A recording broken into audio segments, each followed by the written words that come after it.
Salam, hörmətli izləyicilər.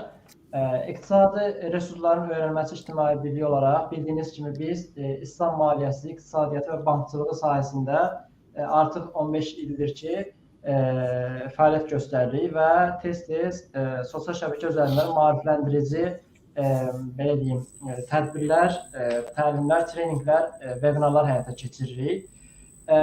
Bugün də bizim növbəti maarifləndirici vebinarlardan biridir və qonağımız Pakistandan demək 30 illik bir təlimçilik fəaliyyəti olan İslam iqtisadiyyatı, bankçılığı, mühasibatlığı sahəsində fəaliyyəti olan bir ekspertdir, professordur İslamabad Universitetinin. Qeyd edim ki, qısa olaraq məlumat verim.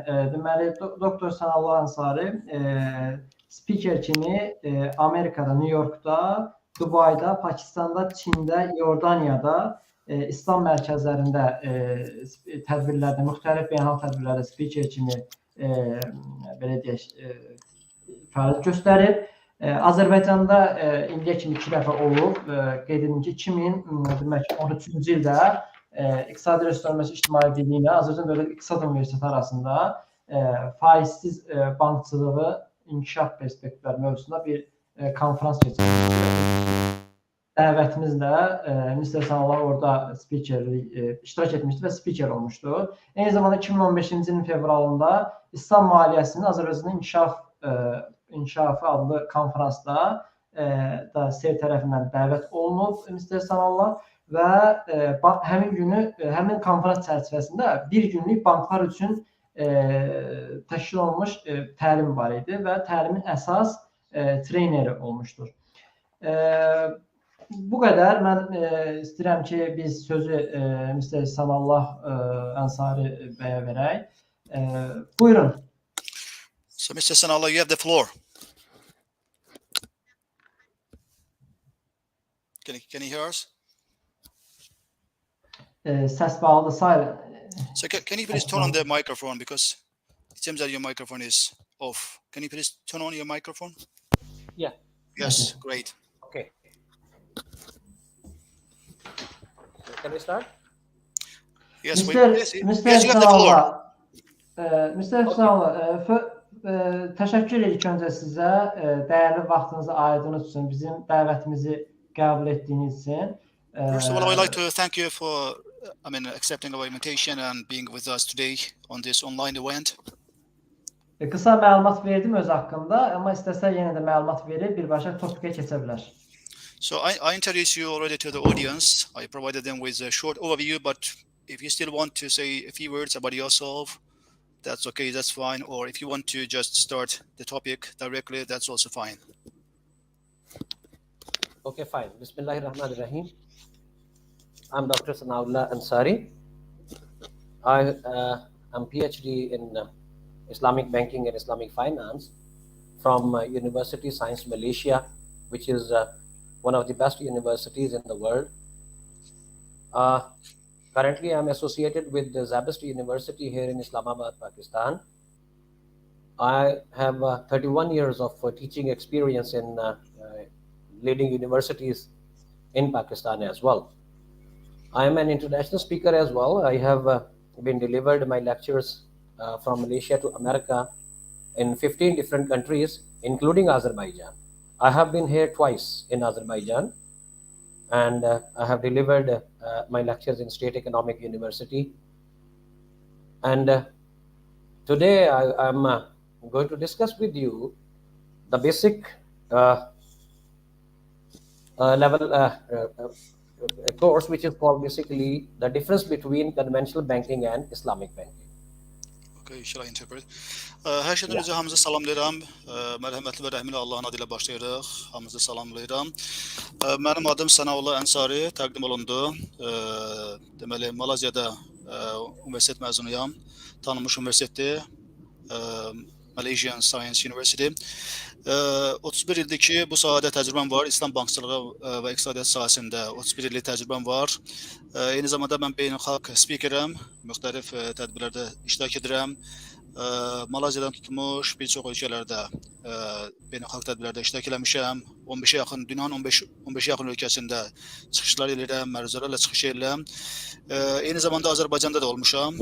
Azərbaycanda 2 dəfə olmuşam və Azərbaycanda olarkən Azərbaycan Dövlət İqtisadi Universitetində orada tədbirimiz olub, çıxışlarım olub. Bugünkü mövzumuza gəldikdə isə bugünkü mövzumuz bizdə deməli ənənəvi bankçılıq ilə İslam bankçılığı. Burada əsas təməl fərqlər haqqında olacaqdır və ümidvaram ki, sizin üçün maraqlı bir təqdimat olacaqdır. Yes. Okay. So, we can move these slides.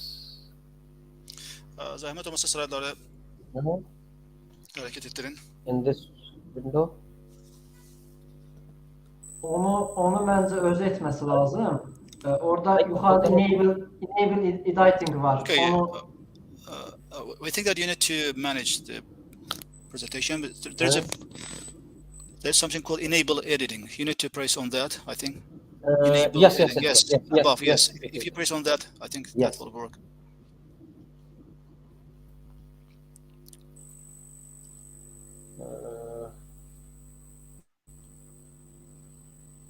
yox, olmadı. Enable editing'i vurmadı. Ona görə So could you go back and press on enable editing? Yes, I have done that. Okay, I think it's going to work.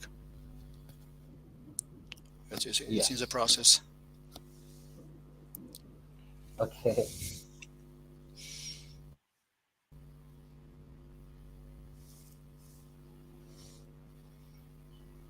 So technology is Okay, always a problem. Yes, sometimes it creates problem. Here it is working.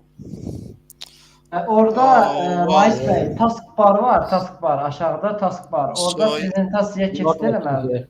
So there's a taskbar below. If you go to the, Oh, yes. you need to, yes, to switch to the presentation mode. There's a Ən taskbar. yuxarıda görürsünüzmü? 1 2 3 4 5 6 6-cıda o şey var. Prezentasiyaya keçid olmalıdır. Yuxarıda Can you taskbarda. see this? So Can you if see you go this? to task, yes, we can see, but it's in the process of. MySpace ən yuxarıda Yes, of görürsünüzmü? O prezentasiya. Yukarıda yani Start presentation olmalı. Yox, ən yuxarıda görürsünüzmü? yukarıda burada görünmür axı burada start presentation'larda da. Yox, ən yuxarıda Aşağıda home, yoxsa? file, home, Home. insert'in Ha. üstü. Yukarıda. So if you go above, then Onu öz above home and kompüterində So- keçməlidir. on your own computer, you need to go there. Above home and insert, there's a taskbar. Then if you choose the item number, say item 6, okay, that's going to work, I believe. Where it is? So if you go to, yes, Yes. do you see the 1, 2, 3, 4, 5, 6. Animation? Kafkas Bey animation olan standardsız. Kafkas Bey. Ən aşağıda deyir, mən IT ilə danışdım. Ən aşağıda bax görürsünüzmü? Note, comment. So if you go bottom, I mean, if you go down, there's a notes and commands, right? Orada Okay. keçid var. Presentation'a keçid olmalıdır. So there should be a switch to the presentation. So Notes, close- comments? Yes. Yes, notes, commands. If you press on one of the icons there, I think it should switch automatically, but I don't know which one. Kafkas Bey orada hansıdır? Slide share? Yeah, Slide so- share. Yes. Slide Let's sorter. try. Let's try. Slide sorter? No. No. Normal Okay. comments, notes.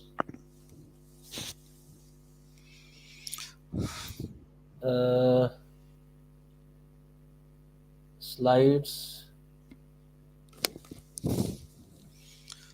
1 of 16. Can you follow the slides on your own computer just without sharing it on the screen? Because otherwise, it would take, I don't know, it would take much time. Yes, it is. I can manage on my computer. Yeah. Okay, like then this. Okay, let's get started. Let's get started, and so that we don't waste it. Mənə onun You can see my screen. send me please your presentation. WhatsApp. Can you send it? Can you send the presentation to Mr. Gafkas? Yes, So of his course. WhatsApp. Okay. What's his number? Okay. Gafkas Bey nömrənizi zəhmət olmasa göndərin ekspertə. Send me your number, please. Or rather than send me, call me at my number so that I can send you from here. I think he's going to send it. So, Mən biraz əvvəl danışmışam özü. okay, I sent. Okay. I already sent it. Okay. Mən sizin nömrənizi göndərdim ekspertə. Okay.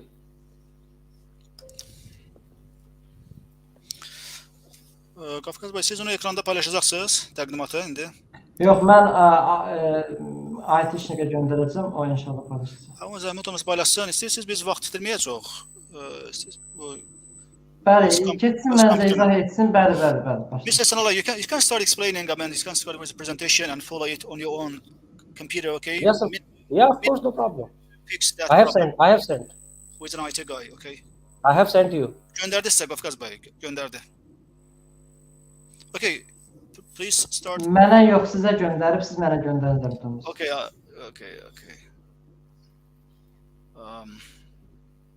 Göndərdim mən sizə.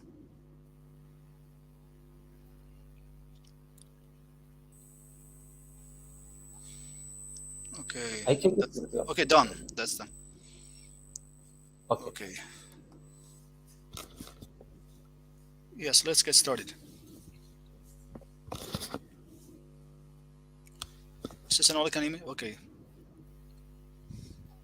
Okay. So, can I share my screen?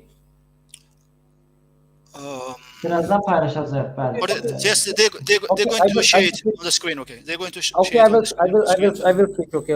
Yes, of course, I understand. Okay, Bismillahirrahmanirrahim. Sorry for disturbance. This is a technological problem.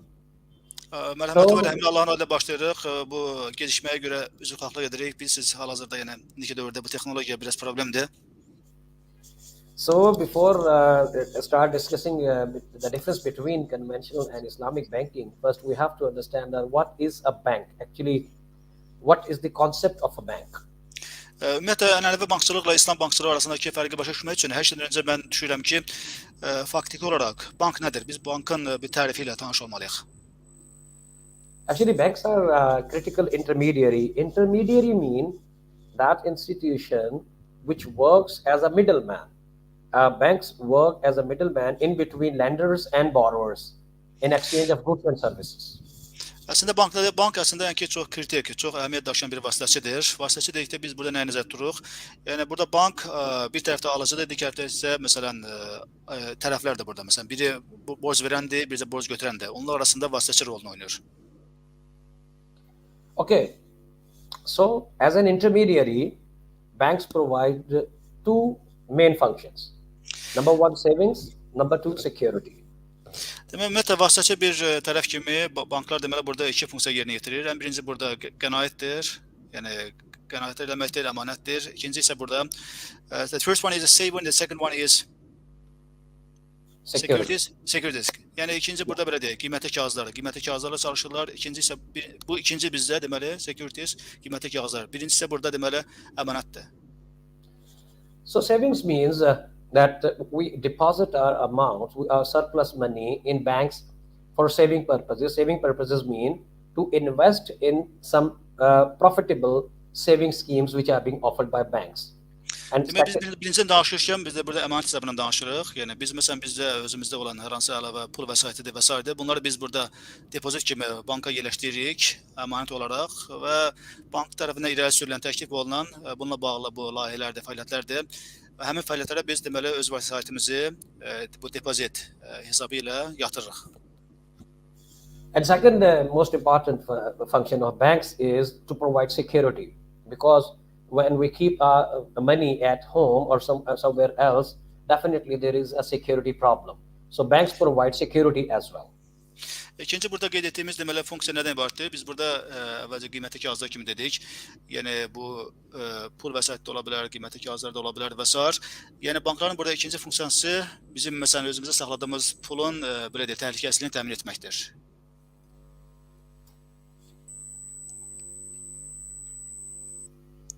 Yes. Okay. So after savings and security, we come to the main functions of a bank. Now, what are the main functions? Number one, banks provide an investment opportunity to the customers with surplus capital in terms of returns and security, which we have just discussed. Deməli, birinci biz burada nədən danışdıq? Biz burada danışdıq ki, əmanətlərin təhlükəsizliyindən danışdıq. Başlanğıcda bankların əsas funksiyası. Deməli, bütün bunları danışdıqdan sonra deməli burada əsas bankın fəaliyyət istiqamətlərindən biri nədir? İnvestisiya. Yəni biz investisiya yatırırıq, yatırım edirik və yaxud da ki, banklar yatırımlar edirlər və bizim yəni banka əmanət olaraq qoyduğumuz pul da yatırım şəklində, investisiya şəklində deməli həyata keçirilir və bunun əvəzində də deməli müəyyən gəlir, qazanc əldə olunur. Okay, and the second main function of the bank is to provide an opportunity to small and large businesses and governments to finance their projects and activities through obtaining surplus funds. Deməli, burada bankın ikinci əsas funksiyası nədən ibarətdir?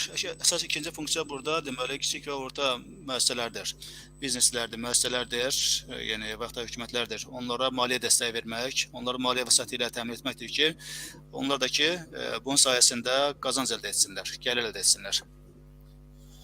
So in this way, banks do what? Banks provide financing opportunities, banks provide finances, banks provide capital to individuals, to organizations, to businesses and to the governments so that they can invest in a profitable business ventures and to run their state affairs as well. Deməli, bu baxımdan biz deyə bilərik ki, banklar həm fərdlərə, ayrı-ayrı şəxslərə, eyni zamanda müəssisələrə maliyyə vəsaiti təmin edirlər.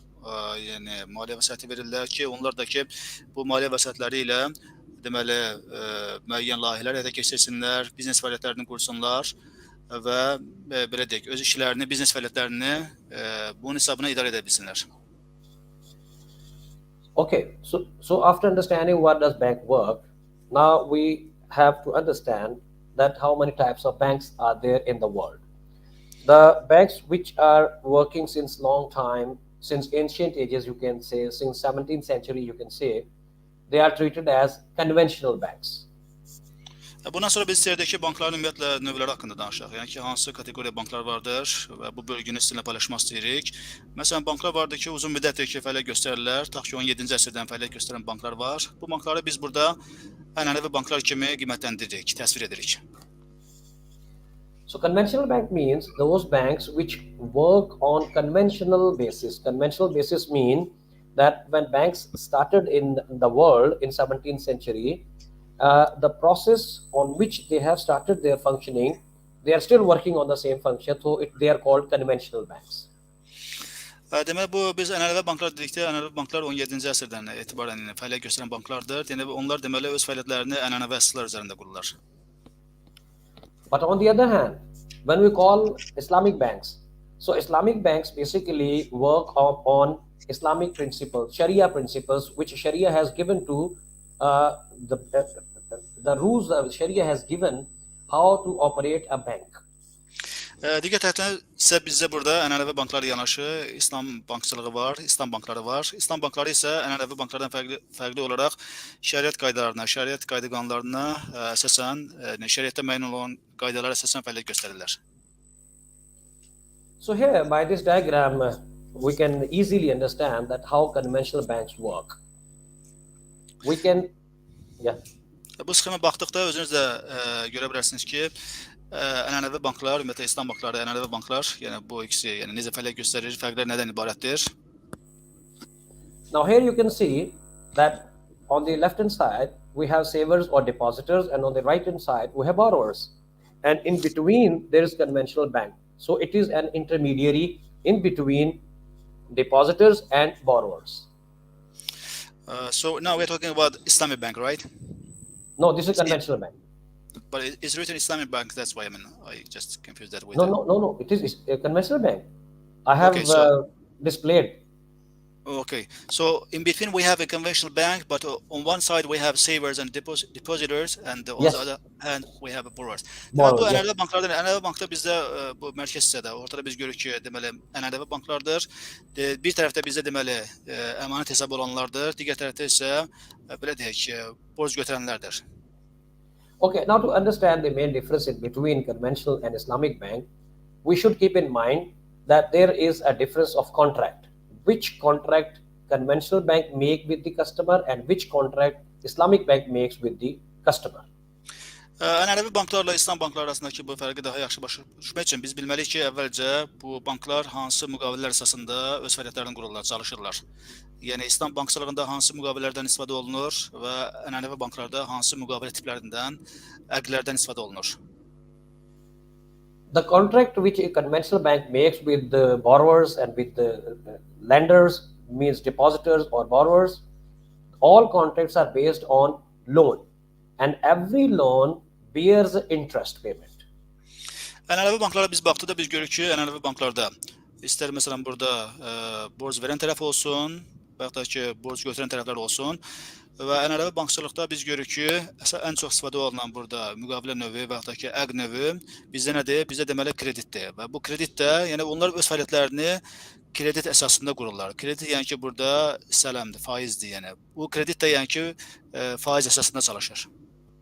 So in simple words, we can say that conventional bank works on interest basis with their depositors and with their borrowers. Every transaction, every contract which conventional bank makes, that is based on interest, which is riba. Qısaca olaraq, müxtəsər şəkildə biz deyə bilərik ki, xülasə olaraq, ənənəvi banklar özlərinin bütün transaksiyalarında deməli faiz əsasında çalışırlar. Yəni onların burada işlədikləri, irəli sürdükləri bu əqdlərdir, müqavilələrdir, transaksiyalardır. Yəni istər burada borc götürənlə bağlı olsun və yaxud da ki, borc verənlə bağlı olsun. Bunlar hamısı deməli riba əsaslıdır. Riba yəni ki, burada sələm deməkdir, faiz deməkdir. Yəni faiz əsasında onlar bu müqavilələri, əqdləri bağlayırlar.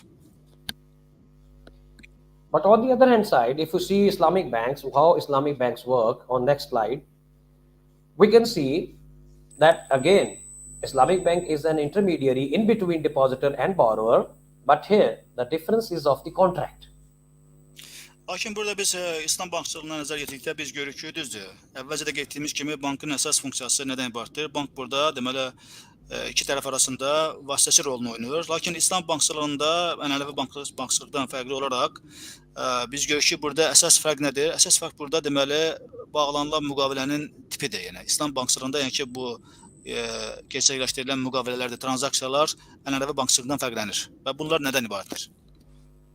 Okay, when depositors deposit their amount into Islamic banks, the contract which Islamic bank makes with the depositor, that is based on mudaraba or qard based. Deməli İslam bankçılığına baxdıqda biz görürük ki, burada depozit hesabı olanlardır, yəni əmanətləri olanlardır. Onlar yəni öz vəsaitlərini əmanət olaraq banka yatırdıqda, yəni bankla əməkdaşlıq etdikdə, İslam bankçılığında sələmdən, faizdən fərqli olaraq onlar deməli növbəti, mənim burada qeyd etdiyim müqavilə tipləri əsasında çalışırlar ki, buna da deməli ərəb dilində mudaraba və qard deyirlər. Yəni bunun açıqlamasını hər halda verəcəkdir. Yes, the current accounts which a customer opens in an Islamic bank, the contract of current account is based upon qard.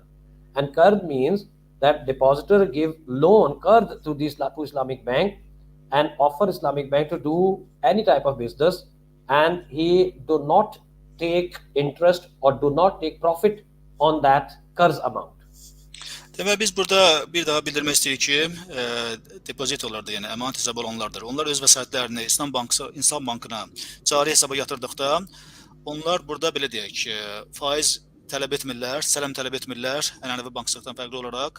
Onlar sadəcə öz vəsaitlərini banka yatırırlar və tutaq ki, iqtisadiyyatın müəyyən istiqamətlərdir, fəaliyyət istiqamətlərdir. Həmin istiqamətlərdə yəni biznes qurmağa imkan verirlər, yəni biznes fəaliyyətlərinə həyata keçirməyə imkan verirlər, lakin bu faizsizdir. Yəni əmanət hesabına pul yatıranlar, cari hesaba pul yatıranlar bunun qarşılığında, müqabilində bankdan sələm, faiz tələb etmirlər. And when a customer opens a saving account, fixed deposit account or saving account with Islamic bank, the contract in between Islamic bank and the customer is based upon mudaraba. In mudaraba, bank works on behalf of the customer and earns profit and share profit with the customer. So when the customer deposits his money into the deposit account, right? Yeah. So I mean, there are two parts. So one part is bank, and the other part is the depositor. So they work on the basis of the mudaraba, right? Mudaraba. So the bank is a mudarib in this case. Yeah, bank is mudarib, depositor is a rabbul mal. Demək burada ikinci tip nədir? İkinci tip müqavilə forması ondan ibarətdir ki, yəni burada müştərinin depozit hesabı olur, əmanət hesabı olur. Əmanət hesabına yəni pulunu yatırır, yəni banka təqdim eləyir. Lakin bank burada deməli bankın burada funksiyası nədən ibarətdir? Menecerdir. Yəni bir tərəf burada pul verən tərəfdir. Rabbul mal deyirlər. Yəni belə deyək, maliyyələşdirən tərəfdir, yəni pul verən tərəfdir, pulun sahibi, yiyəsi. İkinci tərəf isə burada menecerdir. Ərəbcə buna mudarib deyilir. Bank deməli bankın burada işi menecerdir. Bu biznes fəaliyyətini idarə etməkdir. Burada artıq borc verən tərəfdir. Borc verən tərəfin heç bir rolu olmur. O sadəcə pul yatırır, investordur, yatırımcıdır. Sadəcə bank onun adından belə deyək, bütün bu biznes fəaliyyətini həyata keçirir və bu müqabilində qazanc əldə edir. And similarly, when Islamic bank finance the people give money to borrowers, the contract in between borrowers and Islamic bank is again not based upon loan, not based upon interest, but it is based upon musharaka, murabaha or istisna.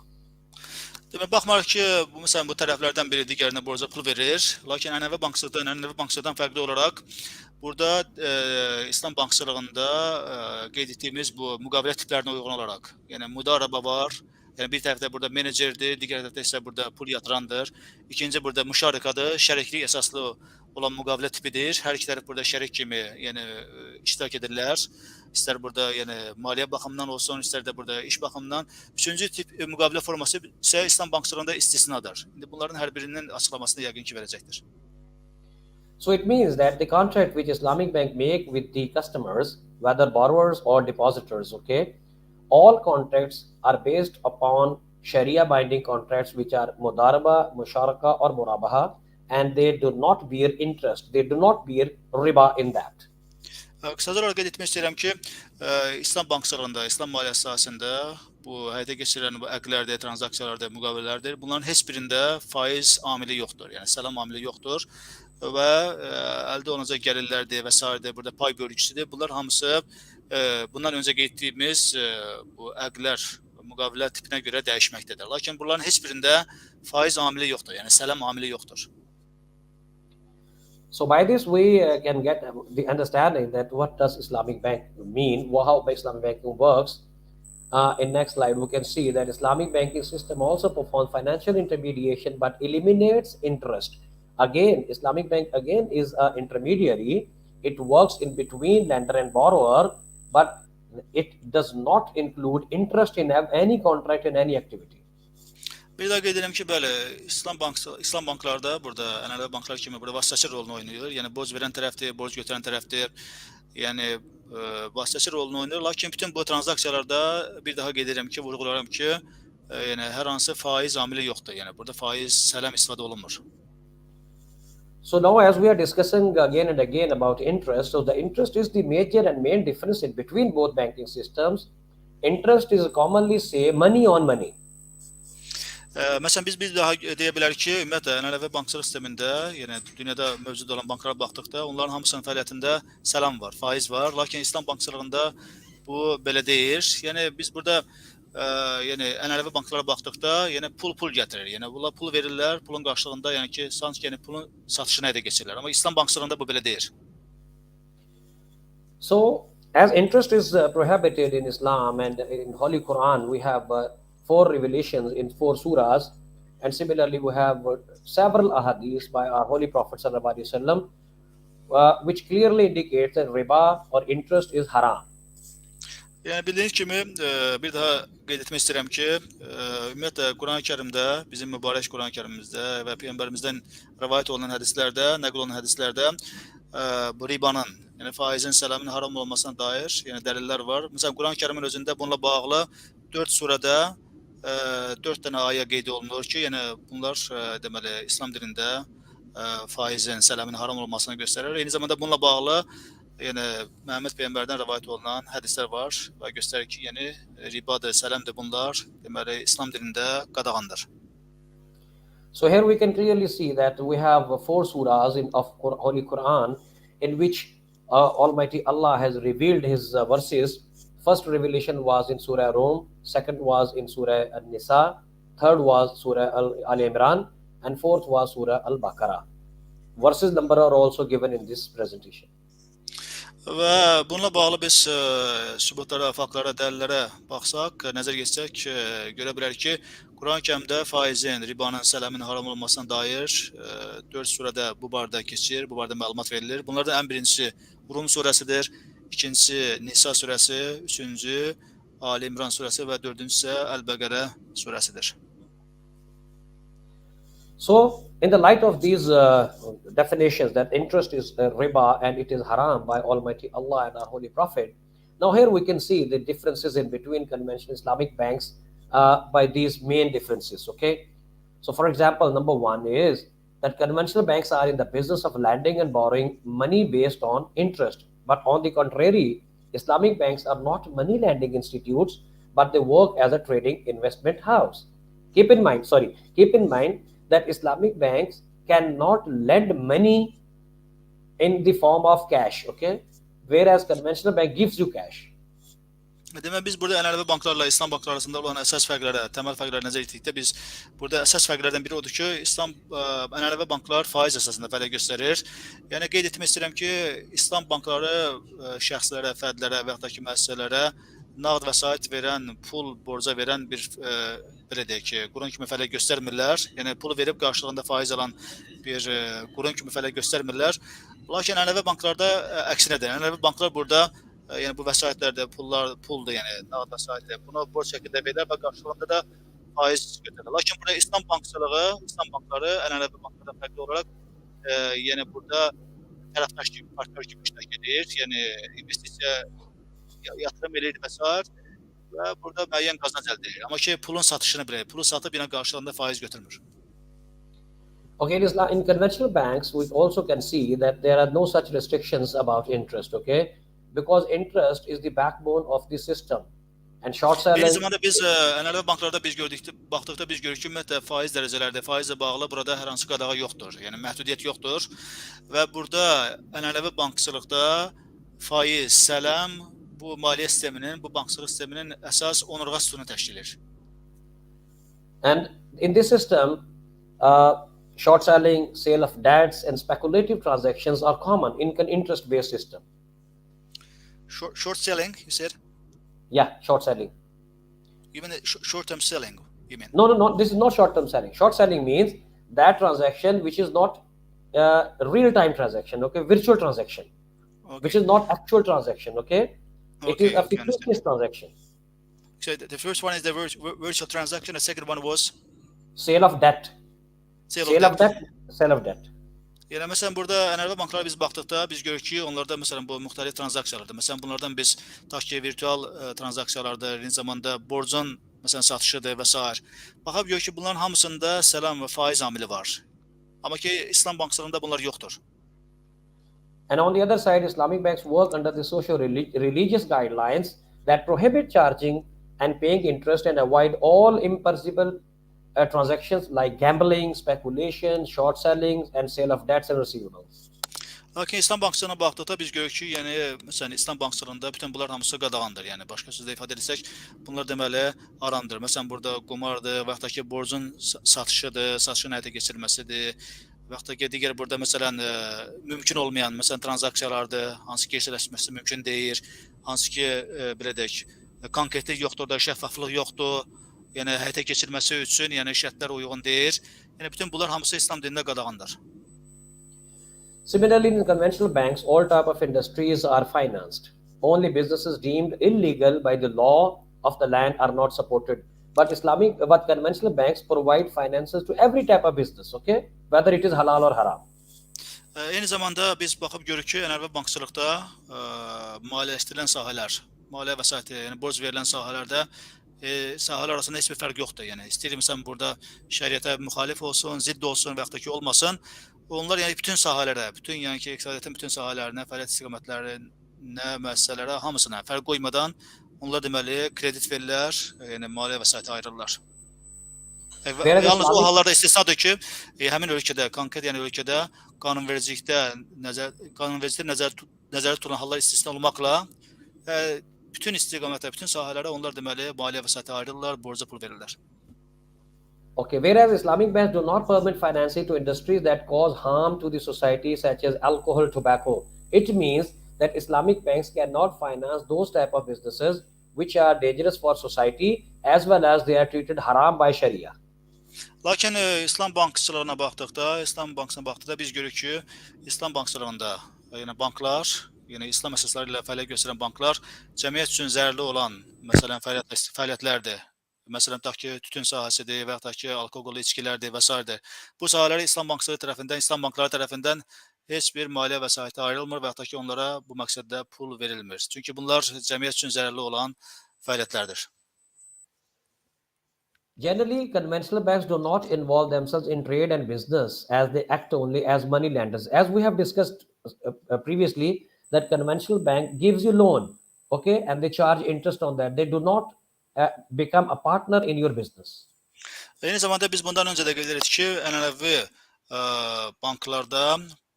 banklar burada sadəcə pul verən tərəf kimi, borca pul verən tərəf kimi çıxış edirlər. Onlar məsələn burada borc götürən tərəfdir və yaxud da ki, banka borc verən tərəfdir, yatırım edən tərəflə tərəfdaşlığa girmirlər. Tərəfdaş kimi, partnyor kimi çıxış eləmirlər. Onlar sadəcə burada nə edirlər? Onlar sadəcə burada bir tərəfli şəkildə, yəni sadəcə borc verən tərəf kimi çıxış edirlər və verdikləri borca görə də yəni qarşı tərəfdən yəni pul tələb edirlər, faiz tələb edirlər. Okay, whereas Islamic banks business model is based on trade.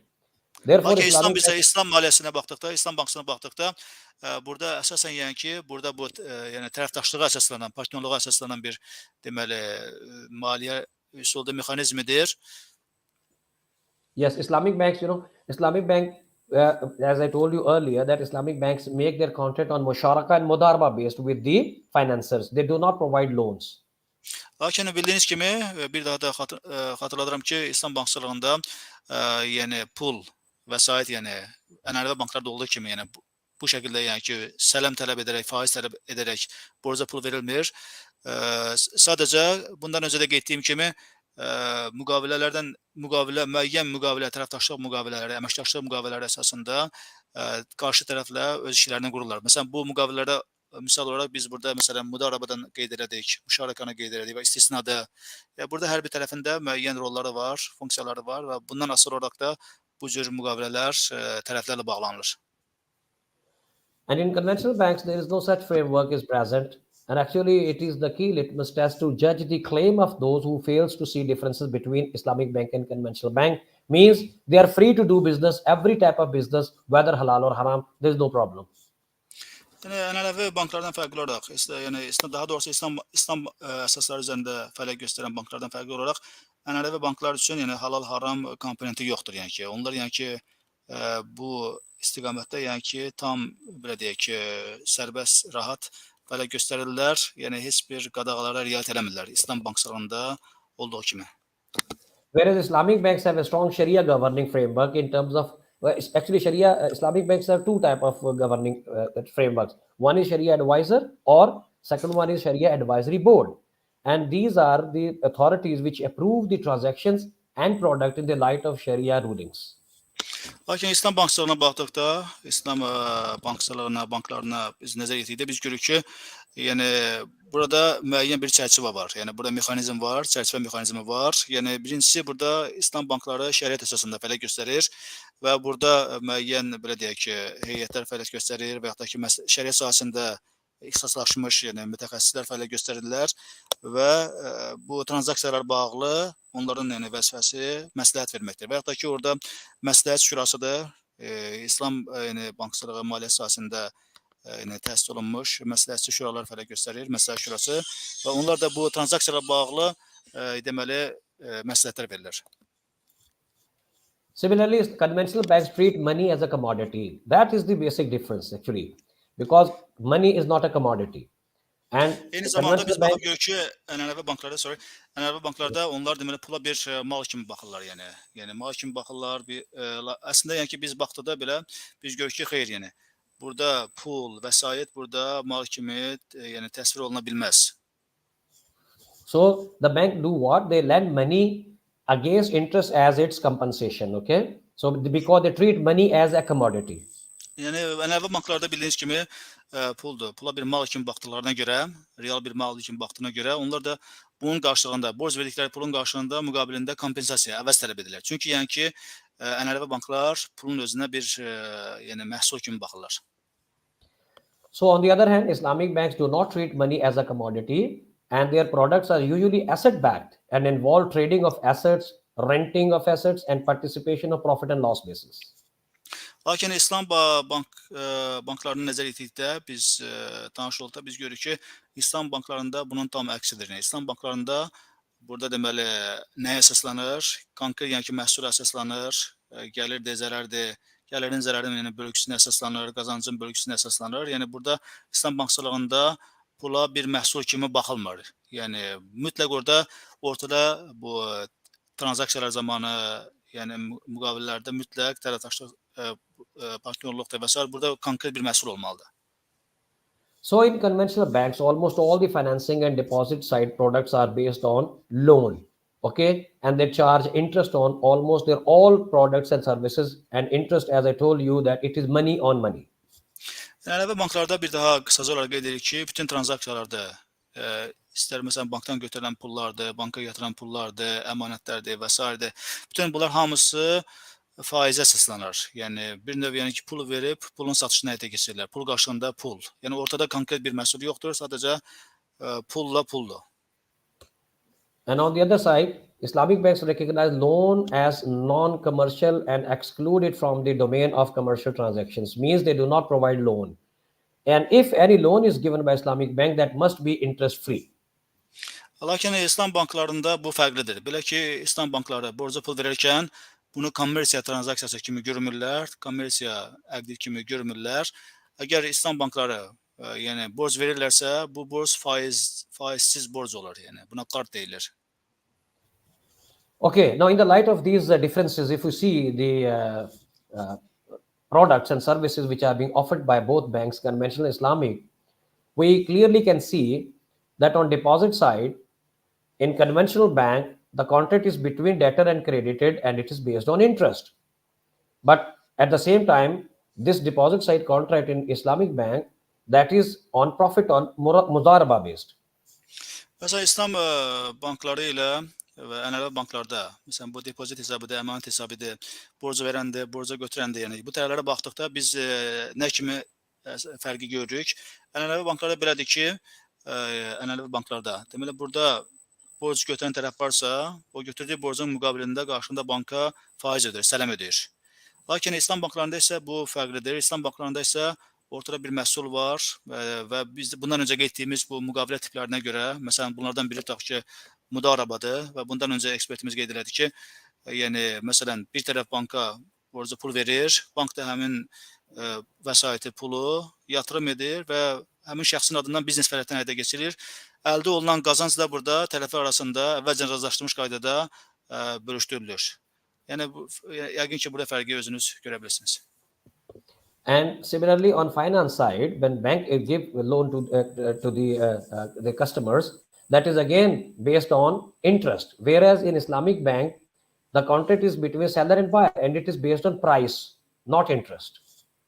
Məsələn, ənənəvi banklarda eyni zamanda hər hansı bir fəaliyyət maliyyələşdirildikdə, tutaq ki, məsələn, kimsə banka müraciət eləyir maliyyə vəsaiti üçün, onlar hər hansı fəaliyyəti maliyyələşdirdikdə yenə də bu faizə əsaslanır. Amma ki, məsələn, İslam bankçılığında yəni ki, bu belə deyil. Similarly, there are some other products which Islamic bank offers. Okay, for example, if there is a contract in between lessor and lessee, it is based on rent. Həmçində məsələn İslam bankları tərəfindən təqdim olunan, irəli sürülən, təklif olunan digər məhsullar da var. Məsələn, bunlardan biri tutaq ki, icarə məhsullardır. Yəni icarə götürəndə, icarə verən arasında bağlanan müqavilə tipidir. Yəni bu icarə deyirik.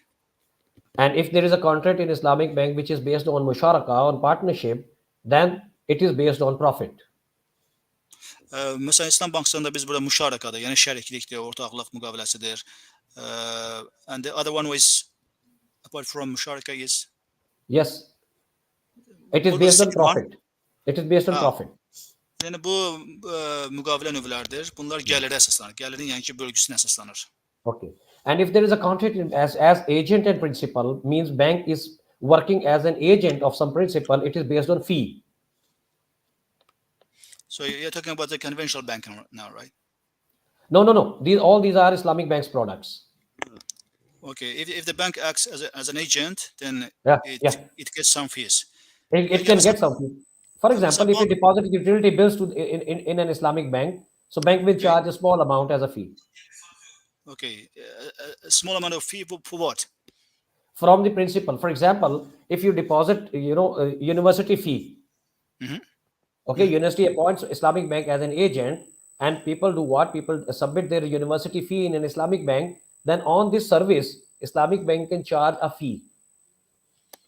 Okay. Məsələn, tutaq ki, başqa bir istiqamət odur ki, tutaq ki, İslam bankına məsələn pul yatırsınız, tutaq ki, universitet təhsili ilə bağlı, universitet təhsil haqqıdır. Yəni burada bank yəni bu xidmətə görə sadəcə orada yəni belə deyək, hesabda bu pulu saxladığına görə müəyyən xidmət haqqı alır. Yəni cüzi xidmət haqqı alır. And then the products and services which both banks offer, we can here see that current account, it is based on interest in conventional bank, but it is based on qars in Islamic bank. In Islam bank, it's based on guard, right? Qard, yes. Qard. Okay. Yenə də biz baxıb görürük ki, ənənəvi banklarla İslam bankları arasındakı fərqə baxdıqda, cari hesab baxımından biz görürük ki, ənənəvi banklarda cari hesaba yatırılan puldur və s. Bu deməli faizə əsaslanır. Faiz burada təməl komponentdir, lakin İslam bankçılığında isə bu qard prinsipinə əsaslanır. Qard yəni ki, burada yəni yaxşı niyyətli borc. Saving account is based upon interest in conventional bank, but it is based upon profit in Islamic bank. Və yaxud da ki, bu hesabın digər bir növü əmanət hesabıdır. Əmanət hesabına baxdıqda yenə biz görürük ki, ənənəvi banklarda bu faiz əsaslıdır, sələm əsaslıdır, lakin İslam banklarında isə bu gəlir əsaslıdır. In term of house financing, which is very common, very interesting for the customer, for the consumers. In conventional bank, house financing is based on interest, but in Islamic banks, it is based on diminishing musharaka. Məsələn, tutaq ki, mənzillərin, evlərin maliyyələşdirilməsidir. Kimsə məsələn ev almaq istəyir, bank vasitəsilə, yəni evlərin maliyyələşdirilməsi lazımdır, vəsait lazımdır.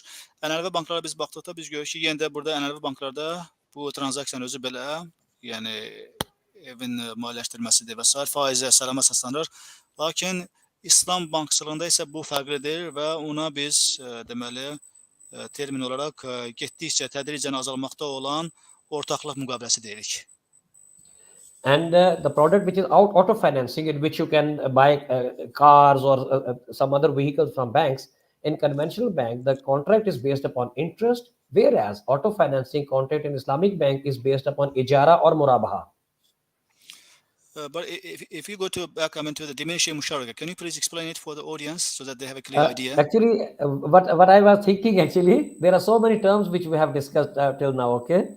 And every everything need to be discussed. Oh, no problem. Diminishing musharaka means that musharaka, that partnership, which diminish by the passing of time. For example, one person's ownership increases, second person ownership decreases. So in this case, when the Islamic bank goes and purchases a house. Yes, of course. Yes, Islamic bank buys a product. For example, a house. Islamic bank buys a house for the customer and gives it to the customer, and then the customer do what? Customer pays the principal amount every month, and by the paying of every month principal, the ownership of bank will decrease every month, and the ownership of customer will increase every month. So it is called diminishing musharaka. Okay, diminishing means decreasing. Okay, but there is no delay. So there is no interest. For the delay. If there is a delay. No interest. Tədricən azalmaqda. Azalır, zamanla azalır bəli. Zamanla tədricən azalmaqda olan deməli ortaqlıq müqaviləsidir. Məsələn, bir nəfər gəlir, ev almaq istəyir, banka müraciət edir. Bank gedir, həmin evi onun üçün alır, mənzili onun üçün alır. Lakin daha sonra bu yəni belə deyək, müştəridir. Yəni o banka həmin ödənişi eləyir. Tədricən yəni ki, ödəniş etdikcə Yəni axırda transaksiya yəni ki, bu yolla bağlanır. Lakin yəni hər hansı gecikmə halı olarsa, məsələn, tutaq ki, müştəri ola bilsin ki, məsələn, pulu vaxt ödəyə bilməsin, buna görə hər hansı faiz gəlmir. Yəni gecikmə nə qədər olsa da buna görə faiz tələb olunmur. Sadəcə razılaşdırılmış məbləğ borc kimi yəni müəyyən müddətdən sonra banka ödənilir. Və sonda da mülkiyyət keçir. Mülkiyyət sonra yəni bəli alıcıya Bir keçir. də Malis bəy, bizim suallarımız var. Yekunlaşdırırsa əgər suallarımızı ya da ki sonda verək ya da belə arada verə bilərik sualları. Okay, Mr. Sanaullah, so we have some questions from the audience. Yes, of course. To address those questions now or Yes, right now, no problem, no problem. Bəli, suallarınızı verə bilərsiniz. Suallardan izləyicilərimizdən biri sual verir. İslam maliyyə indeksinin hesabatına görə, burada Yusuf bəy də verib, amma ondan öncə suallar verən var. Deməli, İslam maliyyə indeksinin hesabatına görə Pakistan 2027-ci ildə 100% İslam prinsiplərinə uyğun sistemə keçəcək. Həm də həmin indeksdə Pakistan 8-ci, yəni reyt dərəcəyə görə 8-dən 6-ya yüksəlir. Bunun səbəblərini bilə bilərik, öyrənmək olarmı? 8-dən 6-dan 8-ə yüksəlib, yox 8-dən 6-ya? Qafqaz bəy, mikrofonu zəhmət olmasa yandırın, söndürdünüz. 8-dən 6-ya, yəni yüksəlib də dərəcəsi. 8-dən qalxıb 6-ya. So one of the questions from the audience is that according to the Islamic Financing Index report 2000-ci illərdə Qafqaz bəy, üzr istəyirəm, 2027-də. 2027-də bəli. So 100% İslam sisteminə keçəcək. So Pakistan is going to switch to the Islamic system, Islamic financing system or Islamic finance system in 2027. Okay, it will be like 100% Yes, total Islamic system yes. in 2027. This is based on the report provided by Islamic Financing Index, and so it's going to move from 8 and according to the rate from 8 to 6. Sual nədir? Səbəbləri də bunun. So we are interested, in the causes. What are the factors that have that's going to contribute to that? What are the reasons for that? So what's the question? Yes. So the question is, until 2027. So according to the Islamic Financial Index report, Pakistan is going to switch to the the full Islamic financial system in 2027. Yes. It will be total 100% Islamic system. Yes, of course. So now, yes, of course. So what are the factors that's going to contribute? What is the reasons behind? What has contributed to that? Yes, of course. Actually, if you study the history of Islamic Republic of Pakistan, since its establishment in 1947, okay, it was decided when the State Bank of Pakistan, the central bank, was opened in 1948. The motto was to open the State Bank of Pakistan was that the financial system of Pakistan will be Islamic. Okay. So it was since then. But by the passing of time, there are so many. So we have an issue with the sound.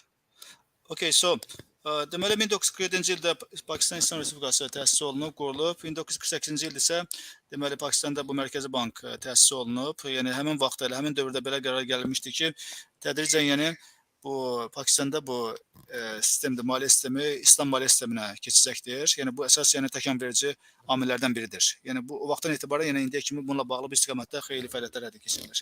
Biz hesab edirik ki, bu əsas amillərdən biridir. So, ikinci sualı o zaman mən verim. Then I will ask the second question. Okay. İslam bankında investisiya edən şəxs üçün qaranti nədir? Yəni investorun garantisi nədir? Burada sual var. Əgər hər hansı biznesə yatırım olunursa və sonradan həmin biznes zərər etsə necə olur? Yəni burada müşarekəni soruşur. So the second question from one of the people here is that, for instance, this question is related to the musharaka. Okay, the musharaka. So one party is an investor, right? So a person invests money in Islamic finance or one of the Islamic contracts. Okay, but how he can make sure that he will get his money back if something goes wrong, if there's a loss. Okay, if the business fails, then but how what's the way? I mean, how Islam looks at In this bank issue? or two people? No, müşaraka with bank or müşaraka with people? Yəni investisiya edən şəxs Bankla. üçün. Yəni bir tərəf investisiya edən investorun qarantisi nədir o What's the guarantee? prosesdə? I mean, for the investor, it doesn't matter. It could be a bank. One side is Məsələn, bank, and the other side is like a belə deposit deyim. or investor. Malis bəy, məsələn, investor banka, İslam bankına pul qoyur ki, bunu yatır. For example, there's an investor, or Okay, I mean, there's a share. I mean, the Rabbul Mal. Okay, investor. He makes investment. He deposits money into Islamic bank, and if in case the business fails and there is a loss, but what's the security? What's the warranty that he will get his money? How it works is regulated. Yes, of course. Okay, I understand. Actually, we have two type of contracts. One is musharaka, one is mudaraba. Now, okay, first we have to understand the difference in between these two. Okay, musharaka contract, it means that the person and bank both will invest into that business. That is called musharaka. Okay. And in mudaraba, the person who applied to the bank, he don't have to invest anything. Okay, the total investment will be done by Islamic bank first of all. Okay. Deməli burada bizdə deməli bunu başa düşmək üçün biz birinci İslam bankçılığı sahəsində olan bu müqavilələr, transaksiyalar onları başa düşməliyik. Bunlardan birincisi müşarikədir. Yəni ortaqlıq əsaslı investisiya. Yəni burada hər iki tərəf, istər bankdır, istər də ki bu investordur, hər iki tərəf bura pul yatırır və şərik olurlar. Bu birincidir. İkinci tip isə bizdə müdarabadır. Yəni bir tərəf burada pul yatıran da investordur, digər tərəf isə burada bu işləri idarə edən menecer, yəni idarə edən. Artıq burada pul yatıran tərəfdir. Onun artıq işlərin idarə olunması ilə bağlı, biznes fəaliyyətinin idarə olunması ilə bağlı hər hansı birbaşa rolu yoxdur. So, okay, can you carry on?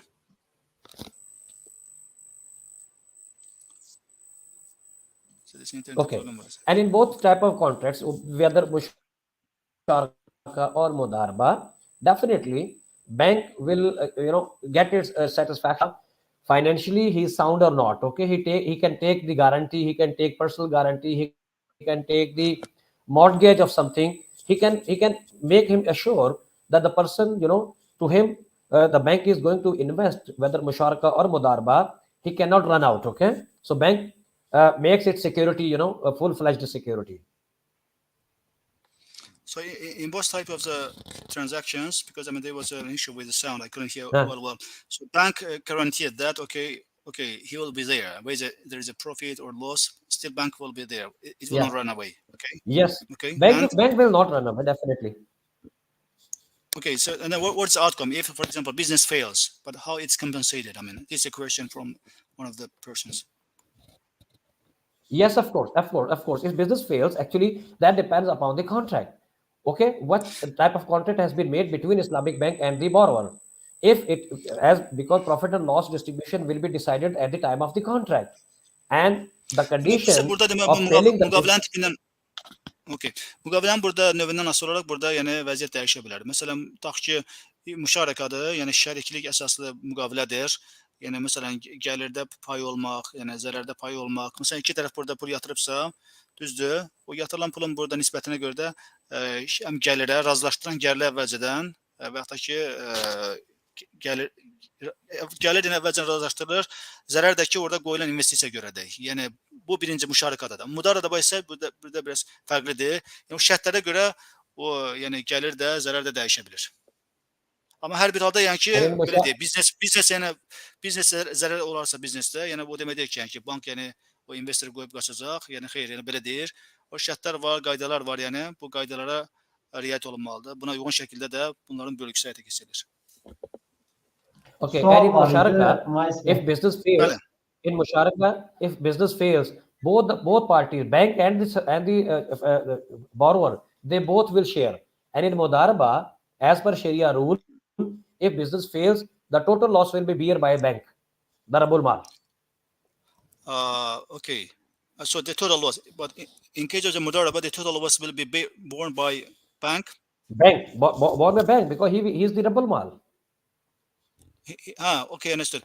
Demək burada müşarakədə necədir burada? Şəriklik əsaslı müqavilədə elədir ki, əgər burada gəlir olsa, qazanc əldə olunarsa, qazanc yəni ki, əvvəlcən razılaşdırılmış nisbətə görə paylanılır. Yəni öz aralarında razılıq əsasında. Zərər isə qoyulan investisiyanın nisbətinə görə. Məsələn, tutaq ki, biri 60% qoyub, digəri məsələn 40% qoyub və zərər meydana gələrsə, qoyulan investisiyaya görə də, yəni o həcminə görə də zərər paylaşılır, zərərin bölgüsü paylaşılır. Lakin müdaribə isə burada bank, belə deyək, investor olduğuna görə, yəni pul qoyan tərəf bank olduğuna görə, lakin digər tərəfdə tutaq ki, menecer də, işləri yürüdən də, yəni idarə edən də başqa tərəf olduğuna görə artıq burada zərər bank tərəfindən yəni ödənilir. Yəni bank yəni ki, buna görə məsuliyyət daşıyır. Yəni o qarşı tərəf menecer, yəni zaten yəni biznes uğursuzluğa düçar olduğuna görə hər hansı artıq burada əlavə zərər ödəmir. Kafkas Bey, burada da sual var. So I think this question has been answered. Bəli, sual var idi. Verə bilərikmi? Have question. Okay, we have another question from Mr. Servar. So he's asking. Sərvət Hoca, Sərvət Bayındır, Professor Doktor Sərvət Bayındır da çox bizim dəyərli, bəlkə də hocamız da tanıyır onu. Bizim dəyərli xarici ekspertlərdəndir, Türkiyədən, universitetdən. Sualı budur ki, ilk öncə yayın üçün təşəkkür edib. Pakistandakı İslam bankları, yəni hocanın anlattığı nəzəriyyə hansı dərəcədə uyğun çalışırlar? Nə dərəcədə buna uyğun? So we have another great question from from our experts, international experts from Turkey. Perhaps you know him, Mr. Servet Bayındır. So first of all, he'd like to thank you for this broadcast. Can you excuse me for just 1 minute? Sorry? Okay. Can you just give me 1 minute? Can you just give me 1 minute? Okay. I forgot to, attach charger. Can you give me 1 minute? Okay. Yes, okay. Just a minute, Bir də gözləyirik. Orada Zaryadkası. telefonu şarja qoymalıdır. Sərvət Hocaya da buradan bizi izləyir. Təşəkkürlərimizi bildiririk. Dəyərli vaxtını ayırdığı üçün. Minnətdarıq. So, should I repeat the question? Yes, sure. So the question is from one of the international experts from Turkey, Mr. Servar. And first of all, he'd like to extend his thanks for this podcast. So the question is, so far, so you have been covering, the Islamic banking or Islamic financing principles in theory, okay, as a concept. But he wants to know, to what extent it is applied in Pakistan. So there's a difference between theory and concept and its actual implementation. And in terms of if we, rate it like by ratio, percentage, how to what extent it's implemented in Pakistan, this concept of Islamic finance across the country.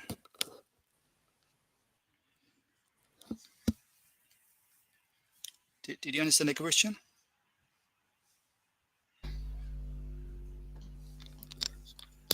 Mr. Sanaullah, can you hear me? So did you hear the question? Yes, please. Sorry, repeat it, please. Okay, so I'm going to repeat the question one more time. So the question is that, so far you have been covering the concept of Islamic finance, okay? So details, different type of contracts. But do we have, the question is related to Pakistan. To what extent this concept is implemented in Pakistan across the whole country? If we assess it or evaluate that by rate, like 20% or 30% or 40%, how much it's actually implemented? Okay, fine. Actually, right now, as I told you earlier, that it was decided at the time of independence that the financial and banking system of Pakistan will be Islamic, but it took so much time. Okay, and finally in 2001 we started first Islamic bank in Pakistan. So we have the history of Islamic banking of only 23 years. Okay, and in 23 years, presently our 24% of banking is converted into Islamic. Okay, approximately 23 to 24% right now. Okay, understand. Deməli bizdə əvvəlcə qeyd edirəm ki, bizdə Pakistan İslam Respublikası 47-ci ildə təsis olunub, qurulub. Lakin bizdə İslam maliyyə sistemidir, İslam bankçılığı da maliyyə sistemidir. Bizdə deməli, əvvəlcədən çünki belə qərar gəlmişdi ki, Pakistan'da İslam bankçılığı, İslam maliyyə sistemi olacaq, şəriət əsaslı. Lakin uzun müddət bu yəni tələb elədi. Yalnız 2001-ci ildən yəni ki biz bu sistemin tətbiqinə başladıq. Hal-hazırda deməli bizdə vəziyyət belədir ki, ölkədə ya bu İslam bankçılığı, İslam maliyyə sistemi sadəcə belə də 23-24% tətbiq olunmaqdadır. Yəni ölkə üzrə götürsək, bütün bankların sayının maliyyə sisteminin belə də 23-24% bizdə deməli Pakistanda tətbiq olunmaqdadır. Yox, əslində Mais bəy, İslam banklarının bu şeyini soruşurdum məncə Sərvət hocam. Ümumi olaraq deyil. İslam bankları İslam bankları özləri bu nəzəriyyəyə nə qədər əməl edə bilirlər? Mən belə anladım Sərvət hocam. İslam bankları. So he thinks that we should rephrase the question. So there are Islamic banks in Pakistan, right? To what extent they apply these principles? This is what Mr. Kafkaz is saying. Okay. Or yəni sualın alt mənası var məncə, yəni. Okay. As I told you that Islamic banks, they cannot operate without having Sharia advisory board, okay? Sharia advisory board is the responsible authority that implement all Sharia binding rules and principles in Islamic banks, okay? No product or service which Islamic bank offers in not only in Pakistan but throughout the world, it is Sharia compliant and it is being endorsed by Sharia advisory boards. Okay. Deməli, ümumiyyətlə İslam banklarında mütləq burada şəriət üzrə məsləhətçi şura olmalıdır. Məsləhətçi şura olmadan bu banklar fəaliyyət göstərə bilməzlər. Yəni istənilən bir mal olsun, məhsul olsun, xidmət olsun, bu şəriət üzrə məsləhətçi şura təsis olunmadan, yaradılmadan onlar bu fəaliyyətlərini həyata keçirə bilməzlər. Yəni bu təkcə Pakistanda deyil, bütün dünyada belədir. So given that, and now, so to what extent these Islamic banks apply these principles on the ground in Pakistan? Yes, so 100%, 100%. Pakistanda bizdə, əgər sualı düzgün anladıqsa, Pakistanda bizdə fəaliyyət göstərən İslam bankları bu deyilənləri, bu konsepsiyanı, nəzəriyyəni 100% həyata keçirirlər, %100. Yeah, we have actually 22 Islamic banks in Pakistan right now. Okay? 22. Hal-hazırda bizdə Pakistanda İslam banklarının sayı, deməli bizdə 22 İslam bankı fəaliyyət göstərir. Okay. %100 İngiliz, %100 İslam bankı yoxsa window şəklində? So, I mean, these 22 banks, they are 100% Islamic banks or they have just some windows, like some departments? Yeah, five banks are Pakistan, which are 100% Islamic banks, and 17 are which were previously conventional banks, but now they have started Islamic banks as well. And as we have discussed earlier, that by 2027, it is binding for all banks in Pakistan that they must convert into Islamic. Deməli bizdə necədir? Hal-hazırda bizdə deməli cəmi 22 bankdan deməli 5-i bizdə tam İslam prinsipləri ilə çalışır, %100. Lakin bunların arasında 17 bank, hansı ki bunlar əvvəllər ənənəvi banklar idi. Onlar yəni ki belə deyək ki, tam olmasa da yəni ki İslam prinsipləri ilə çalışırlar. Orada bu yəni müəyyən şöbələrdir. Bundan öncə də qeyd olundu ki, 2027-ci ilə kimi artıq yəni qərar verilib ki, 2027-ci ilə kimi Pakistanda bütün bu ənənəvi banklar və sair hamısı İslam bankçılıq sistemə keçəcəkdir və bu artıq icbaridir, məcburidir. İnşallah.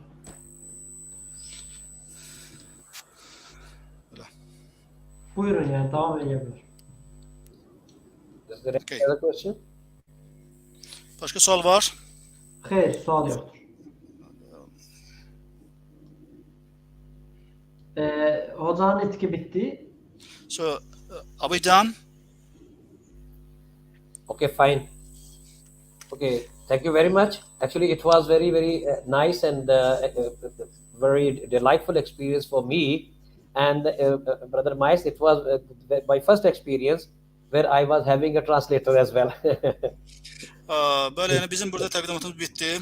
Çox gözəl oldu, çox gözəl təcrübə oldu, şad olduq. Yəni əslində yəni ki mənim bu təqdimatım tərcüməçi ilə bu ilk təcrübəm idi onlayn rejimdə. Çox gözəl oldu, xoş oldu. Hamınıza təşəkkür edirəm. Biz də təşəkkür edirik. Dəyərli vaxtınızı ayırıb bizimlə bölüşdüyünüz üçün, dəyərli fikirlərinizi bizimlə bölüşdüyünüz üçün sizə təşəkkürümüzü bildiririk. Allah sizə razı olsun. Qeyd edim ki, Doktor Sanaullah SER-in xarici ekspertləri siyahısındadır və biz çalışacağıq ki, bundan sonra da belə maarifləndirici tədbirləri davamlı şəkildə həyata keçirək. Çox sağ olun, hər kəsə təşəkkür ederim. It has been a pleasure, great pleasure. So we wish to thank you also for your participation here, and I like to also mention that Mr. Sanaullah Ansari is, one of the international experts. He is in our list of international experts. Thank you very much for your great time, and we wish you all the best. Thank you very much. Thank you very much. And the last thing, that the terms which we have discussed here, musharaka, mudaraba, murabaha, istisna, diminishing musharaka, all these terms needs, extensive understanding, okay? I can give detailed lectures on only one topic, okay? Because we have to understand what is musharaka, what is mudaraba. We have just give a brief introduction today, okay? But we can do it in detail, inshallah ta'ala. Sadəcə bir şey qeyd etmək istəyirəm ki, bitirməmişdən öncə.